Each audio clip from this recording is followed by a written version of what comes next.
Hello, everyone. How's everybody?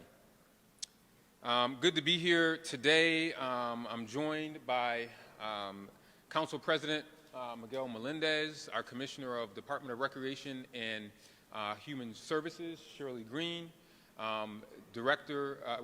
Special Advisor to the Mayor on Violence Prevention Services Programs, Victor Saunders, and Dr. Kaya Nyami, who leads our Office of Neighborhood Safety. You know, I was saying to someone earlier that sociologists will go back and look at the years during the pandemic and really give us a thumbnail sketch of all of the things that were happening. We ended last year with an unprecedented level of homicides, 81, 419 shootings, and as I said at a conference 2 weeks ago, my first year here has been sobering. When you have a 14-year-old kid killed, a 3-year-old shot, and the wanton violence that we saw yesterday on North Clinton that left one person dead. Again, I want to reiterate my condolences and the condolences of all of the city to those individuals and their families who have lost their life. We can never, as a community, stop saying that violence is unacceptable. Because it seems to be so frequent, it is often easy for us to turn our eyes and forget about it. And I was saying to Councilmember Melendez, who I talk to regularly in his role as Council President, is that we can't stop talking about it. But in that talk, we also have to make sure that we have action. So today, for this public safety press conference, I want to give two brief updates. The first one will be on the police chief search, and then the second one will be changes that I'm making as it relates to our violence prevention programs. First off, with the details of the permanent police chief search, first off, I want to thank Interim Chief Dave Smith for all of the work that him and his team are doing in terms of holding down the police department while we do our national search for a police chief. As you know, we have engaged public sector search and consulting. As you know, I talk regularly about trust and transparency. We want to make sure that we do an open and transparent search. The CEO, Gary Peterson, a former police chief himself, is helping with this search, and he will be working to ensure that we have significant input from our community.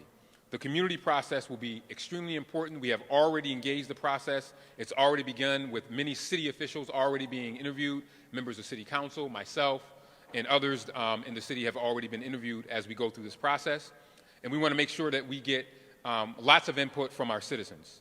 City residents, as part of this process, are encouraged to fill out our survey at the city's website to share your thoughts. The survey will be up today through February 4th. February 4th also happens to be my birthday, so if anyone wants to bring gifts, feel free to drop them off, any candy that you may want to stop by. So, and then in February, we want to have neighborhood focus groups. We will have neighborhood focus groups on the search process. And after that, the firm will identify qualified candidates to conduct comprehensive screenings, and then we'll have multiple rounds of interviews. So that's where we are at with the search process. I get asked all the time, did you find a police chief yet? Did you find a permanent police chief yet? So this is the process that I wanted to lay out. And then all in all, we want to include all the input sessions, and we expect the search to be completed hopefully by the spring. If not before, but by the spring, we want to make sure that it's completed by then. Secondly, I wanted to share some more immediate news and updates as it relates to public safety, and in particular, the work that Victor Saunders will be doing as my Special Advisor of Violence Prevention Services. We've been in office for 20 days, and Victor has hit the ground running. I'm working all of my folks very hard. And as you heard at the press conference earlier, I chose Victor because we need him now more than ever to make sure that we centralize, coordinate, and organize all of our violence prevention services. We need more collaboration and coordination. We have to make sure that our Office of Neighborhood Safety has the support. We got to make sure that Kaya, Dr. Nyami, who's been holding it down as a party of one, has the support and coordination that he needs, which is why I am centralizing all of the city violence prevention programs under the mayor's office. All of them will be under the mayor's office and led by Victor. This will include Pathways to Peace, the Office of Neighborhood Safety, and the Peacemaker Fellowship. All of these things were previously under the Department of Recreation and Human Services, and as you can see, I have our commissioner here because they still will play an absolutely critical role. Because you can't talk about human services without talking about violence, and you can't talk about anti-violence without talking about human services. And when we talk about job creation, when we talk about neighborhood empowerment, when we talk about young people being involved in meaningful activities, all of these partners have to be together. And collaboration, as you all know, is one of the top tenets of the Evans administration, that we work to collaborate across sectors to ensure that we get good results. And that's what you see demonstrated here. Victor Saunders and Dr. Shirley Green have been working at the hip for the last 20 days and also helped me make this decision in terms of making sure that we centralize violence prevention efforts. Victor will be leading the charge with all additional future investments in prevention efforts, and we will take our violence reduction efforts to the next level. This is also something that is a passion of our City Council President, Miguel Melendez. Before he was City Council President, he worked very hard in the Northeast to work to reduce violence, deal with the drug epidemic that we had there. So I want to invite our Council President to come and say a few words, and then I'll come back and introduce Victor Saunders. President Melendez. Thank you, Mayor. So first and foremost, I just want to acknowledge that there's been great work by some of my council colleagues, both on the community level in neighborhoods. I'd like to honor Council Member Willie Lightfoot, who has led the Rock Against Gun Violence Coalition, as well as many other public safety related efforts as the chair of public safety, and new members of council who are coming in with fresh ideas in the space of public safety.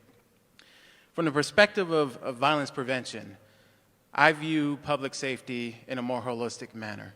I think we cannot just look at it from the lens of what does law enforcement do. It also is what does the community do, what programs can we put in place, how do we reach people, how do we build relationships, how do we have a new context for public safety in the city of Rochester. And I'm excited about the announcements today because I think this is a step in the direction of trying to centralize and coordinate efforts, and we need to continue to do this as we move forward. Public safety on the council level, we are committed. And one of the things we have in committee this month is actually to split public safety from recreation and human services in the committee structure so that we can have a dedicated focus on public safety matters, both legislatively, and I think from a resource perspective, we want to make sure that we're putting our money where our mouth is. The pandemic, as Mayor Evans described, has presented many new challenges for us, and one of which is making sure that we properly invest in the issues that have come out of the pandemic. It's no surprise, or I shouldn't say surprise, but it's been a tremendous challenge to see the violence increase in the last 2 years. We had 51 homicides when I first joined council. I was only on 3 months, and we had 51 homicides that year. And to see us jump up at least 30 in the last year has been problematic for us. So I just want to reiterate, we are committed. We want to provide the resources. We want to support Mayor Evans and administration here in trying to figure this out. But it's going to take the community. I want to reiterate that. It's going to take the community playing a significant role. Government cannot solve this by ourselves, and we need all of your help to make this happen. Thank you. Thank you, Mr. President, President Melendez. And also, I want to give thanks to all of the organizations that are out there that are working on violence prevention. We look forward to working with the plethora of organizations and agencies that are working. We hope that we can help organize, centralize, and provide resources to those organizations and provide incentives as they work together. And you will hear more about that in the coming weeks and months ahead, is how are we able to use some of our funds to be able to incentivize violence prevention programs that are coordinating. And we have great tables that have been created. Councilmember Melendez mentioned Councilmember Willie Lightfoot, his work with the Rock Against Gun Violence. That is a coalition of a broad-based of a lot of the organizations that are there that Mr. Saunders will be working with. Pathways to Peace, which has been around for many years and here in the city. And I can go on and on. SNUG, Save Our Youth. There are so many organizations that are doing great things. But I wanted to allow Victor, who will be leading the charge with additional future investments and efforts, to come and say a few words, and then I'll come back and take questions from folks about this topic. So, Mr. Saunders.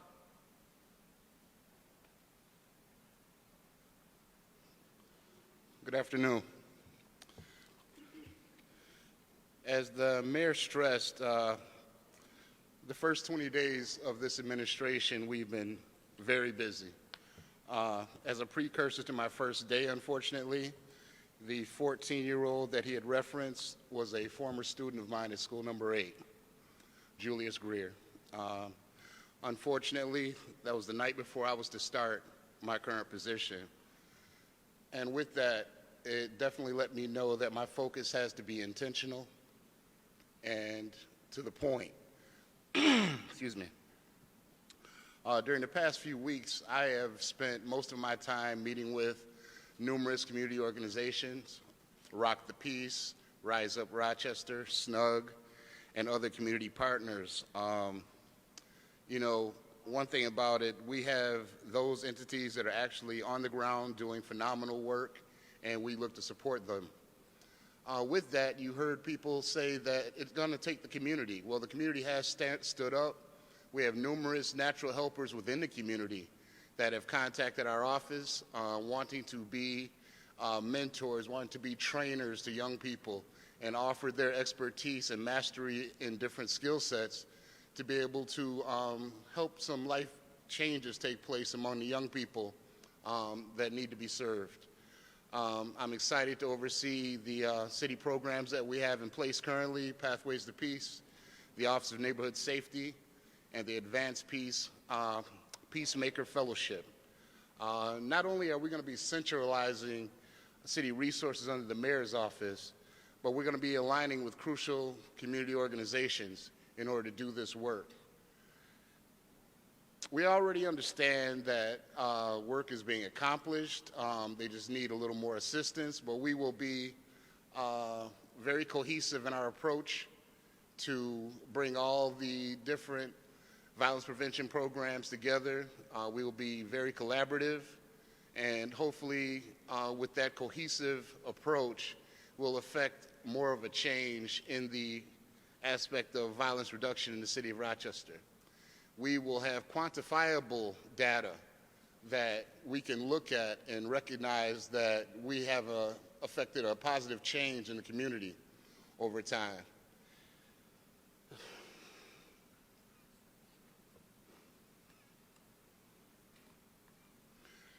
Moving forward, our efforts will be to have a greater impact on the community. We hope to expand and create meaningful programs similar to what we have done previously here in the city of Rochester. If you are a resident of the city, you've seen programs like Prime that have come through previously, and that is providing real incentives for meaningful employment. With that program, we were able to employ numerous individuals to work in the tool and die field, and some still do to this day. And we are still in contact with certain individuals, so that's a wonderful thing. You know, I appreciate the mayor's commitment to this anti-violence effort, supporting it through restructuring and future investments, both public and private. And at this time, we want to let the community know that we are focused, and there's nothing that's going to deter us as we move forward in this endeavor to decrease the violence currently seen in the community. Thank you. Thank you. Before we take questions, I just want to say one other thing to the community. You know, this is an extremely powerful tool, the cell phone. Almost everyone has one. And we want to say, you can dial 311, you can call Pathways to Peace, you can call the Office of Neighborhood Safety, you can call Victor on his phone at City Hall. If you feel as though your child, because we're seeing so many young people involved in negative behavior, if you feel as though you are losing control of your child and you think that they are involved with a group that might be steering them down the wrong direction, or you think that they may have access to firearms, and I read the reports every night, there are 18-year-olds that are people that are 18 and younger in this city that have access to firepower that some people who have served in the military or maybe police officers don't have access to. Pick up the phone and call us. If you are a young person that feels as though you are being challenged or put in a position that will make you make a decision that you may not be able to take back, pick up the phone and call us. If you are a witness of a crime and you feel as though you are under attack and you need to get away for a while, you need to disappear because you feel as the life of your family or you is threatened, pick up the phone and call us. That is the only way that we will make changes in our community, is by the community participating, in those that feel as though they may be in a position where they may feel unsafe or they may have seen something. We want to be able to support that. But long term, we understand that in order to reduce violence, that this is going to take a community approach, and that it's going to take all of the things that Victor mentioned and the things that, that President Melendez mentioned. Jobs, opportunity, and creating assets for our young people to make sure that we steer them down the right path. So with that, I will take a couple of questions. I see they brought the heavy hitters today. I haven't seen Berkeley at a press conference in a while, and I see Mr. The beer guy is here. Yeah.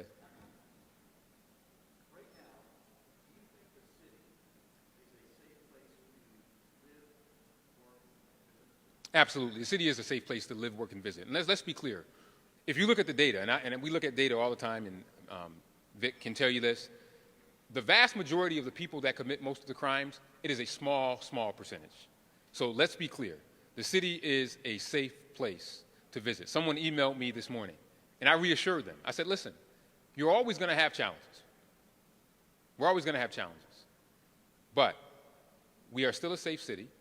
And in any urban environment, you will have crime. But the key is that we have to make sure that we don't accept it. We have to make sure that we don't say that it is a matter of course.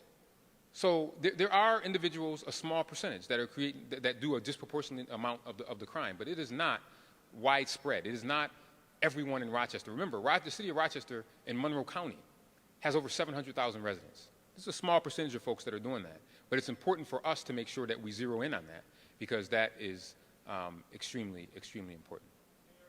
Yeah, okay, let's go back here with, is that Seth? Yep.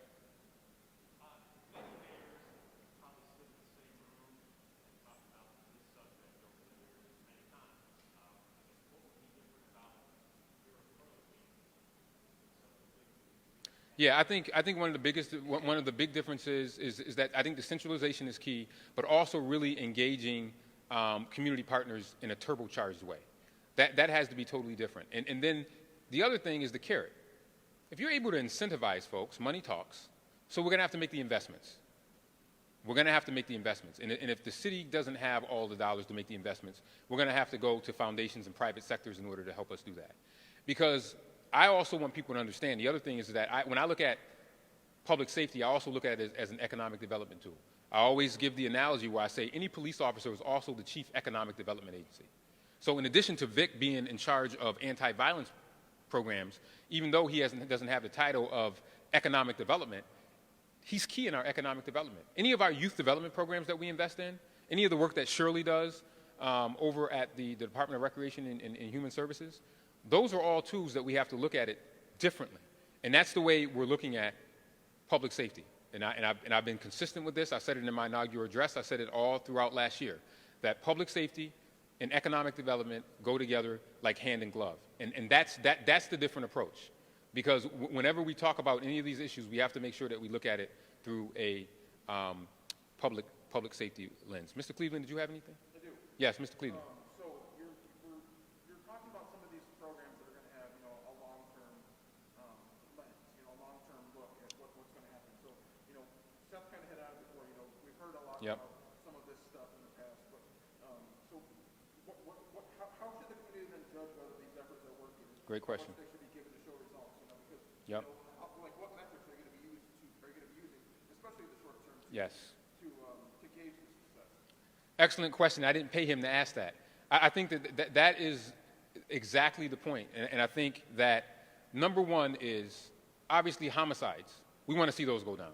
But that's not the only metrics. The other metrics is how many young people are working. How many young people, if they take a survey, now feel as though they have access to a caring adult, a quality youth development program, or some type of extracurricular activity that is keeping them out of trouble? Right? So you have to look at those other types of metrics in addition to that. How much money are we spending on a program, and what's the return been? Are we seeing higher job placements for young people that are involved in those programs? Are we seeing an individual X, if they're going through that program, are they now off parole or no longer have a propensity to want to pick up a gun? These are all things that can be measured. So your question is right on the money. We have to make sure that we use data and make data-driven decisions. And then the other thing is that we have to make sure is that we are honest with ourselves and are transparent. If something isn't working, I'm going to come and tell you that it's not working, and we need to try something different. And I might say we spent $500,000 on it and it didn't work. I hope that won't happen, but we have to be honest. And if something's not working, we need to cut it off immediately and try something different. The other thing that we need to make sure that we do is to use multiple tools in our toolbox in order to tackle this problem. It can't just be using one thing. Sometimes people will say, oh, if you just do one thing, if you just give everybody one job, that'll do it. No. There's also a mental health component. There's also a youth development component. There's a school component. There's a whole family approach. There's a homelessness approach. So we have to use multiple tools in our toolbox in order to be able to solve this problem. I saw you had your hand up for a while. I'm going to go to you and then take the two over here. Yes. And just tell me your name because I'm not familiar with you. Oh, yes, sir. According to a study from the Attorney General's office, disproportionate amounts of guns are coming into New York State from out of state. Yes. Specifically the Iron Pipeline. Is there a ban in place to maybe talk to those other states? And how do you feel like it's fair that the Rochester community has to suffer with out-of-state gun violence or gun violence in the state? Absolutely, and I'm glad you asked the question about the Iron Pipeline, and I hope that we can get an update on that report that was done a couple of years ago by the Attorney General. And for those of you that do not know, the question was about the Iron Pipeline. The Iron Pipeline, Pennsylvania, Ohio, Virginia, North Carolina, Florida, up 95, the guns come into Rochester, and they are used in crimes. I mention this all the time to our federal partners. Anything related to addressing the Iron Pipeline, we will have to obviously work with our state Attorney General, and that office did that report, which was absolutely excellent. And then we also need to make sure that we work with our federal partners. And that is another level, and that's another piece of it. We absolutely have to work with all levels of government to be able to solve this problem, because the illegal guns that make its way into the community, it's very hard for us to do that in Rochester alone, and we're going to absolutely have to work with our federal partners. Great question. Let's go here and there. Thank you, Mr. Mayor. So going into the change about who these programs are reporting to, like it says Pathways to Peace, Homes to Neighborhood Safety, Peacemaker Fellowship will report directly to Saunders and be kind of centralized under the mayor's office.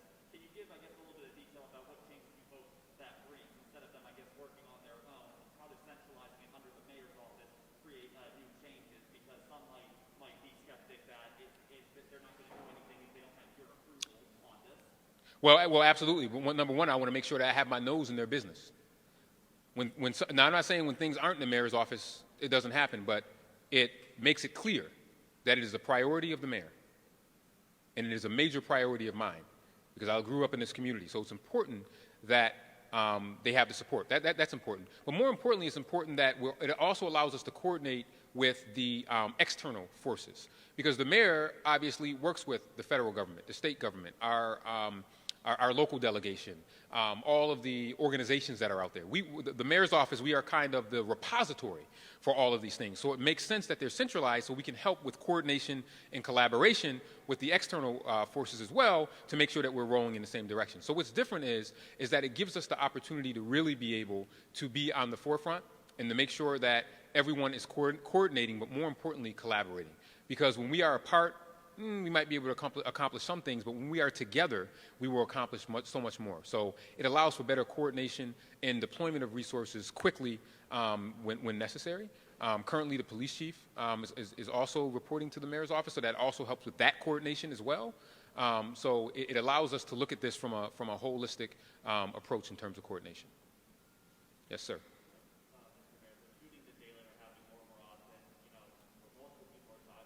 Can you speak up just a little bit? Yeah. Yep. Children are being shot, multiple shootings are happening during the daylight. We even saw someone shooting at police last night. How do you Well, I think you say a prayer, and again, I think that I'd like to remind folks that it is still a small number of people that are doing that. And one of the things that we have to do as part of our strategy, and Mr. Saunders knows that I talk about this all the time, is we have to zero in on the people who have the propensity to do these things. And there are markers of folks that I won't. It's a long way to go into detail, but you can tell the path that people are taking. But once a person dies, that's too late. So what we want to say in terms of our prevention efforts is, how do we get them in the Peacemaker Fellowship? How do we get them involved in the Office of Neighborhood Safety before they go and do that shooting? When they're in a body bag and that mother and father is over that coffin crying, that's too late. So what we're saying is we want to try to get ahead of that before that happens. And that is what is important. Also, there are spots that need to be zeroed in on. There are individuals that need to be zeroed in on, and they need to be given choices. Listen, you had this challenge. Here's an opportunity for a job program for you. If you don't take this job program, here's somebody who went down your path. Talk to them. And they can tell you that it was a rough road. You don't have to do what they did. And as an alternative, we're just not going to say, oh, don't do it. We're going to say, as an alternative, here's a job. As an alternative, here's some mental health counseling. As an alternative, here's a mentor of someone who was where you were, and here's where they are now, and here's where you can be.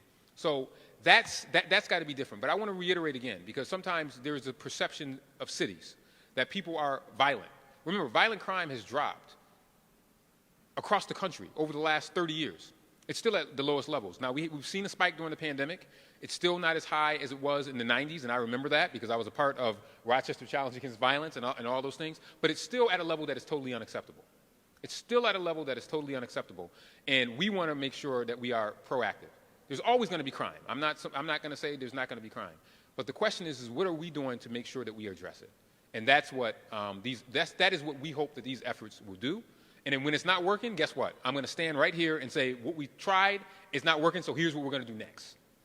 We're not going to just hold on to something and think that we're going to hold on to it if we think it's not working. And that's why I like these folks that are standing up here, because they're honest enough to say, hey, here's what we need to do to recalibrate.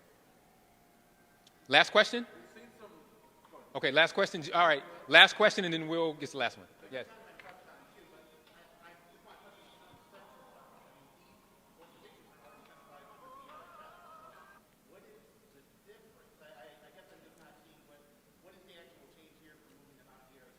You ever work in government? Okay, so this is under the mayor's office. So this will allow the mayor to be more actively involved in this process. But we also want to make sure that when you have a mayor's advisor on violence reduction services, why would the mayor advisors on violence reduction services be in the mayor's office? And then you have programs that do violence reduction services in another area. So we're bringing them together to make sure that we can have the synergy. So Victor will be able to be intimately involved in all these violence reduction services. So that's why we're making that structural change. It will help with coordination, it will help with collaboration, and it will help with implementation.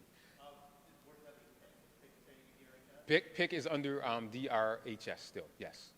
Mr. Cleveland. Yes. Okay. So we've heard from a number of community members with their concerns of actually wanting like greater police presence, with patrols and then obviously faster response time. And then we've seen also some of these staffing shortages with RPD, where it's Over 80 openings right now. Exactly. So what's being done then to address those openings and Yeah. kind of lead to some more success in that area? Another great question, and I think that you have to have a balance, right? So we have to make sure that we address the large number of openings that we have open in the police department. We have to make sure that we work on our deployment and make sure that people are deployed in areas where we are seeing requests from neighbors, and you are correct, there are a lot of neighbors who just want to see a presence. So how do you do that? But then we also have to make sure that we make those long-term investments that I talked about earlier that will ultimately lead to less violence, less crime. And by doing that, I think that we are striking the proper balance of getting involved and out front, but also the intervention piece in terms of intervening in situations that happen. The intervention piece, that's like going to the emergency room. The patient is already bleeding. You got to stop the bleeding. But what we want to beef up are our preventative efforts to make sure that we are able to stop things before they happen, and that's the longer term. Thank you all so much for being here. We look forward to continuously providing updates on these items. I want to thank our my colleague, President Melendez, for joining me, and stay tuned for future updates. And everyone have a great weekend. Thank you.